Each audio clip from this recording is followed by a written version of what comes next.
Hi guys, I'm the Crimson Canuck from Windsor, Ontario. I'm Windsor's first documented member of the real-life superhero movement. My mission is to help the people of Windsor in any way I can, whenever I can, as best as I can. For about the first year of my mission, I was paying for water bottles for snacks for people on the street out of my own pocket. And now all of a sudden it's turned into a great big deal. A lot of people are donating things to me through Sean, who owns Rogue Gallery Comics.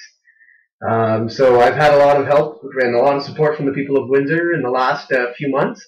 And it's been great, and I absolutely love Windsor, love the people of Windsor, and I hope that they love what I'm doing, because I'm just trying to help my community the best way that I know how and the best way that I could think of was to become a symbol for hope, a symbol for peace, and ultimately to become the personification of the country that I love so much. When did I realize that I wanted to become a real-life superhero? Well, all kids want to be a real-life superhero. But as we get older, we obviously give up those foolish dreams. But sometime last year, I decided to Google real-life superheroes, and I found it basically opened my eyes to this entire new world, this entire new movement that is basically sweeping North America and is going on all across the world. I became a real-life superhero shortly afterwards, after speaking with other members of the movement and speaking with Thanatos from Vancouver, BC, and speaking with a lot of other people. And that's when I realized I wanted to become a real-life superhero. It was last year when I realized that, there's more to helping people than just giving your time. Maybe you want to bring attention to the issues you're trying to address, and the costume definitely helps me do that.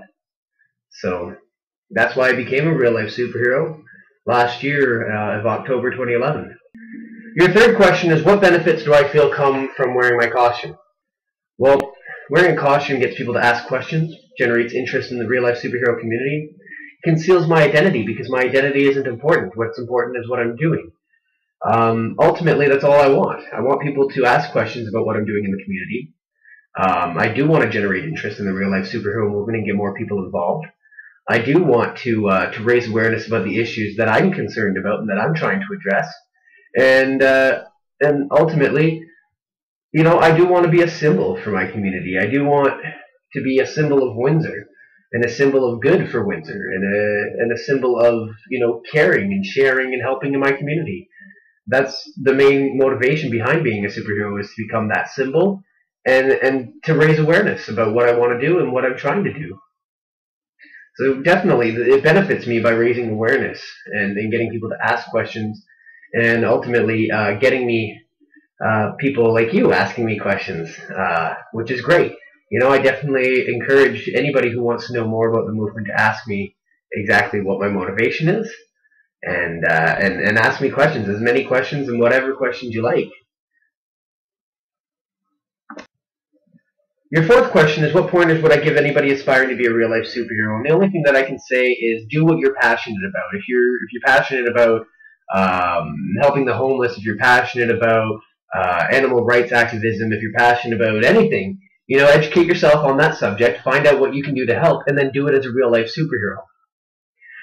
All it comes down to is having an interesting persona, and advocating the causes that mean the most to you. So, if you are seeking to become a real-life superhero and to join the Rose City Superheroes Guild, definitely contact me through Facebook. You can go to crimson.canuck.windsor or facebook.com/crimson.canuck.windsor, and you'll find me, and you can definitely send me a message and ask me what I think, and ask, hey, I'm such and such a superhero, I'd like to join the movement, and this is what I would like to advocate. And I'll do my best to help you, but ultimately, it's whatever you're passionate about. You don't have to be part of like a broader, generalized system of thinking. We have people from all walks of life, all faiths, all races, all countries. So really it comes down to what you're passionate about. There are no prerequisites. All you have to do is be passionate and seek to improve your community. So if you are looking to become a real life superhero, just do it. Most people don't, really want to become superheroes, and do it because you can be one. Everybody can be a superhero. It doesn't take a mask, although the mask does help. It doesn't take a mask. I know a lot of real life superheroes who don't call themselves superheroes who really deserve that designation because they do great things for their communities and they do great things for the world at large. So if you think you can be a real life superhero, just do it. It's as simple as that. It's like Nike. Well, thanks for asking me those questions, guys. I really enjoyed it. This is the Crimson Canuck saying so long.